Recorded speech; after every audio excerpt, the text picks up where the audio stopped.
ഇവാഞ്ചലിയും അനുദിന സുവിശേഷ വിചിന്തനം. പ്രിയമുള്ളവരെ, യോഹന്നാന്റെ സുവിശേഷം 8-ാം അധ്യായം 51 മുതൽ 59 വരെയുള്ള തിരുവചനങ്ങൾ. പിതാവേ, ഞാൻ പാപിയാണേ, എന്നിൽ കനിയണമേ. ക്രിസ്തുവിലെ ഏറ്റവും സ്നേഹം നിറഞ്ഞവരെ, പറഞ്ഞുകേട്ട കണ്ണാടി കഥ ഇങ്ങനെയാണ്. ഒരാൾക്ക് ഒരു മായക്കണ്ണാടി ലഭിക്കുന്നു. ആ കണ്ണാടിയുടെ പ്രത്യേകത ഇപ്രകാരമാണ്: ആര് ആ കണ്ണാടിയിൽ നോക്കുന്നുവോ, സാധാരണ രീതിയിൽ കണ്ണാടി നോക്കുന്ന ആളുടെ മുഖമാണല്ലോ തിരികെ പ്രതിഫലിക്കുക.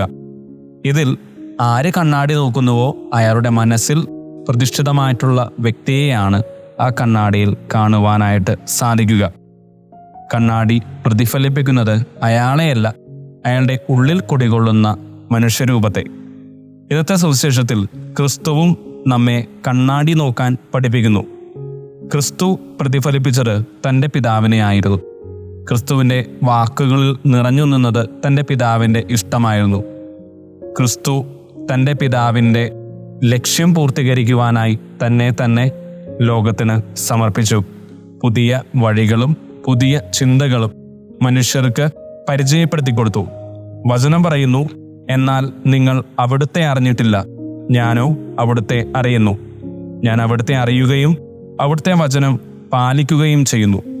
പ്രിയമുള്ളവരെ, ഈ വചനം നമ്മെ പഠിപ്പിക്കുന്നതും ഇതുതന്നെ. എൻ്റെ വാക്കിലും പ്രവൃത്തിയിലും ഞാൻ ആരെയാണ് പ്രതിഫലിക്കുന്നത്? അർത്ഥമുള്ള അനുകരണങ്ങൾ നമ്മിൽ ഉണ്ടാവട്ടെ.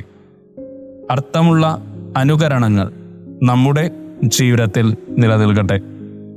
നമ്മുടെ വാക്കിലും പ്രവൃത്തിയിലും ക്രിസ്തുവെന്ന വലിയ കരുണ പ്രതിഫലിക്കട്ടെ. മറ്റുള്ളവർ നമ്മിൽ നിന്നും ക്രിസ്തുവിനെ കണ്ടെത്തുന്ന ദൈവത്തിൻ്റെ സ്വർഗത്തിൻ്റെ മഹിമയുള്ള കണ്ണാടികളായി നമ്മുടെ ജീവിതത്തെയും മാറ്റിവെക്കാൻ ദൈവം നമ്മെ ഓരോരുത്തരെയും സമൃദ്ധമായി അനുഗ്രഹിക്കട്ടെ.